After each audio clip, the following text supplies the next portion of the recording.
how many of you love cycling? Getting out there and hammering those pedals. Anyone? Okay.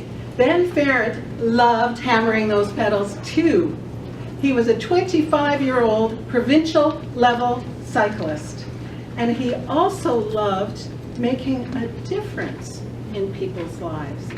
And it was on a July morning that he had combined the two of them. He was out riding his bicycle and training for a big charity ride for a school in Africa. Fellow Toastmasters, honored guests, Ben got hooked on making a difference back in high school when he went to the Philadelphia slums, and there he helped to rebuild houses. He realized he was also rebuilding lives, and it gave him a tremendous sense of reward to be helping out these people. In university, on graduation, he headed out with 5 other guys to East Africa for a 3-month trip, a trip of a lifetime.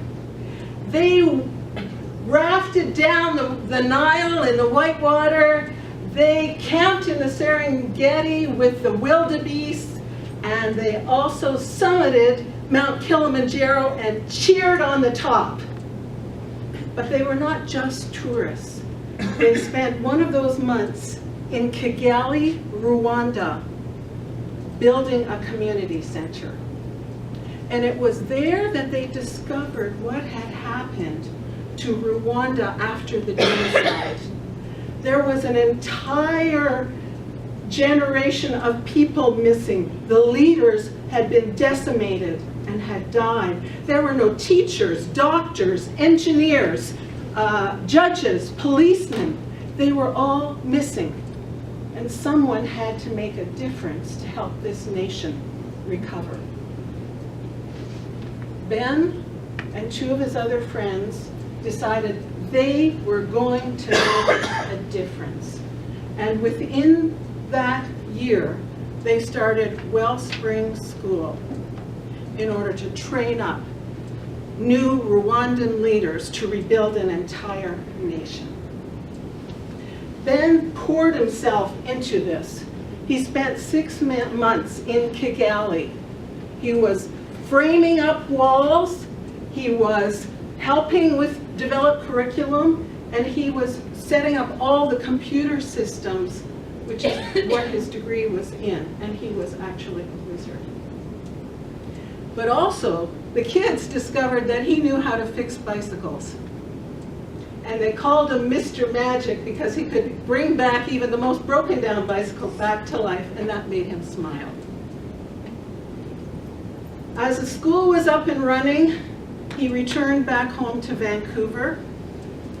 However, he realized he had left a part of his heart in Rwanda. Making a difference with those people had given him huge significance. His mother had told him, Ben, you should really be slowing down. You're pouring everything into it. And he had said, Nelson Mandela said, it is making a difference in other people's lives that gives our lives significance. So there he was back in Vancouver on that sunny July day, heading down 200th Avenue, and if you were standing on 200th Avenue, you would have seen this cyclist whiz by you, yellow helmet, black cycling shorts, and doing everything right.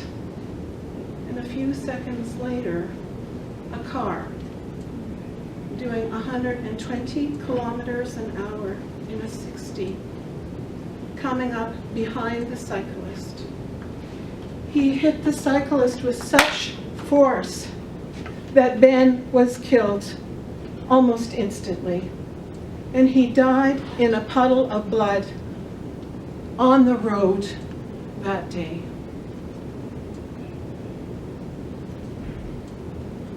They cried and wept in Vancouver, and they wept in Rwanda, but none wept like his family wept.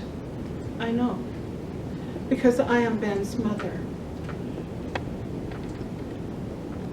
At the packed out funeral, one after another came up to the mic to say how Ben sent them this encouraging email just when they needed it. They picked up a coffee and sat with them when they needed a friend.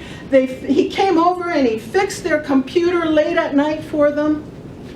And the Rwandan leaders who had flown from halfway around the world to get to the funeral stood up and explained how they had just finished a playground in Rwanda, the first playground that most of these children had ever seen, and they dedicated it to his memory. And there was a big sign, Ben's Boathouse, over the top of the playground. And the children spontaneously started to chant, Ben, Ben, Ben, in honor of him that day. Today, that school has over 900 children in it. Their reconciliation curriculum is used throughout Rwanda. What a legacy for a 25-year-old young man. In conclusion, we can learn that we can make our lives count by making a difference every day. Every day, we can take the opportunity to send that email, to pick up that coffee, to help someone, and to take the opportunity to go on a charity ride and raise some money. Today and every day, give it your all, love with your all, and don't let anyone stop you, not even your mom.